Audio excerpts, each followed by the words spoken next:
आते हैं और सब अकेले ही। यहाँ कोई किसी का संगी नहीं है। मेरा तेरा इतने दिनों का ही लेन देन था, अब मुझे मरना है, मुझे तरना है, मुझे नरक में जाना है। ये सब कौन करेगा? मैं ही तो करूंगा। मैं भोजन करूंगा तो मेरा पेट भरेगा ना, तेरे भोजन करने से तो मेरा पेट नहीं भरने वाला। इसलिए मुझे रोक मत, ये आंसू मत बहा। ये आंसू बहाने से तू मेरे पैरों में जो जंजीर डालना चाहती है, जंजीर काहे की है? आसक्ति की जंजीर, मोह की जंजीर, लाड़ की। तू मेरे बीच में रोड़ा मत बन, मुझे जाने दे। भैया जी, जब मौत सर पर खड़ी हो तो अपने बारे में सोचना ही अक्लमंदी। अब जो लोग 70 के आसपास पहुंच गए हैं, मौत सर पर नहीं खड़ी है उनके, और जब खड़ी है तो अपने बारे में सोचना ही अक्लमंदी है कि इस बेटे की फैक्ट्री खड़ी हो जाए, उस बेटे की नौकरी लग जाए, इसको पोता आ जाए, उसकी पोती हो जाए। भैया वो तो उनका प्रारब्ध चलेगा, हमारे करने से कुछ। इस विवेक को, शर्मा जी, इस विवेक को शास्त्रों ने द्वारपाल कहा है।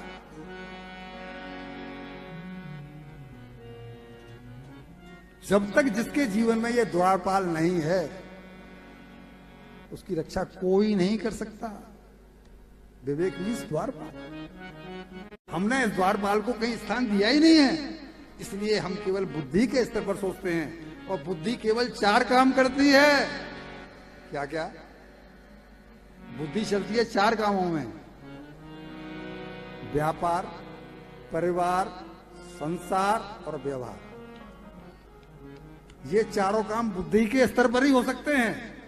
अगर हम बुद्धि से नहीं सोचेंगे तो परिवार का पालन, अगर हम बुद्धि से नहीं सोचेंगे तो व्यापार ढंग से, बुद्धि से नहीं सोचेंगे तो व्यवहार नहीं निभा पाएंगे। संसारी हैं तो संसारी लोगों के बीच में बिना बुद्धि का प्रयोग करे हम नहीं रह पाएंगे, क्योंकि कोई कड़वा है, कोई मीठा है, कोई पापी है, कोई पुण्यात्मा है। वहां भी बुद्धि की जरूरत है। तो फिर ये द्वारपाल कब चाहिए?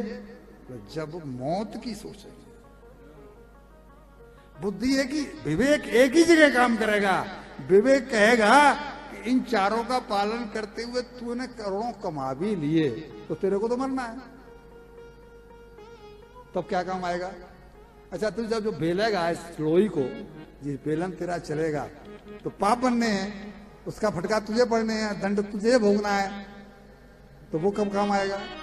यानी बुद्धि व्यापार में सब में लाभ दिखाती है और विवेक सब में हानि दिखाता है कि ये तेरे किसी मतलब का नहीं। इसलिए विवेक की आवश्यकता है। इसलिए शास्त्रों ने विवेक को गाढ़ कहा है, द्वारपाल कहा है। और फिर कहते हैं शास्त्र कि जिसके पास विवेक है उसकी मुक्ति कन्फर्म है, क्योंकि उससे कोई गलत काम नहीं हो सकता। उस सांसों का क्या भरोसा, सांसों का क्या भरोसा, रुक जाए चलते चलते, रुक जाए चलते चलते। सांसों का क्या भरोसा, सांसों का क्या भरोसा, रुक जाए चलते चलते, रुक जाए चलते चलते। जीवन की है ये ज्योति, जीवन की है ये ज्योति, बुझ जाए जलते जलते, बुझ जाए जलते जलते। सांसों का क्या भरोसा, सांसों का क्या भरोसा।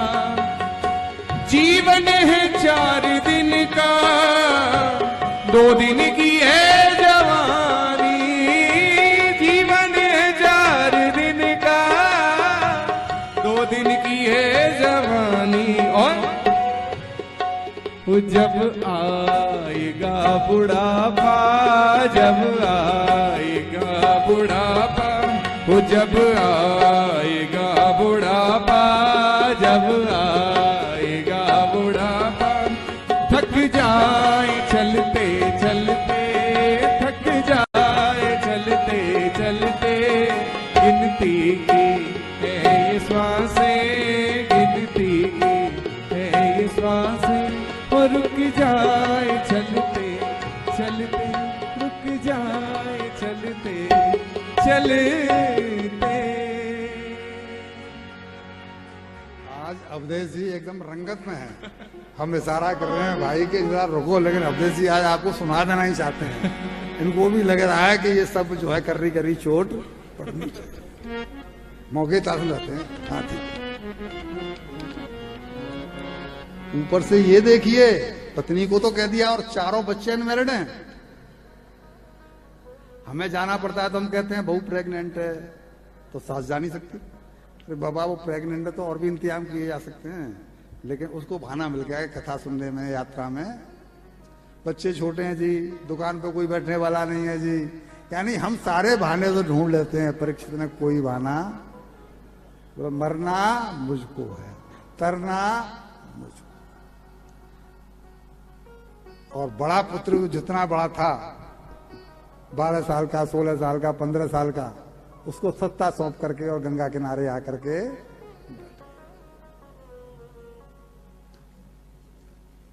गंगा किनारे आ तो गए, लेकिन ये पता नहीं है कि यहां पर आकर के क्या करना है।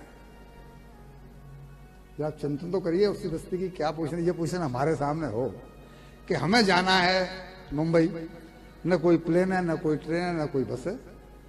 अब जाना है और कल बेटिया की शादी है, कल ऐसा कोई काम है कि हरारत में जाना ही जाना है, पहुंचे। तो चिंतन क्या होता है, क्या करें, कैसे करें, कैसे पहुंचे। तो भगवान से डोर लगती है, कुछ ऐसा कर दो जो इम्पॉसिबल भी पॉसिबल। तब संतों ने गाया है कि तुझसे नहीं सुलझे जो तेरे उलझे हुए धंधे। हमारे उलझे हुए धंधे हैं, हमारा कोई काम पाक साफ। तुझसे नहीं सुलझे जो तेरे उलझे हुए धंधे, तो भगवान के इंसाफ पर तू छोड़ दे बंदे। जय हो, जय हो, जय हो। तो भगवान के इंसाफ पर तू छोड़ दे बंदे, तो खुद ही आकर मुश्किलें आसान करेगा। जो तू नहीं कर पाया वो भगवान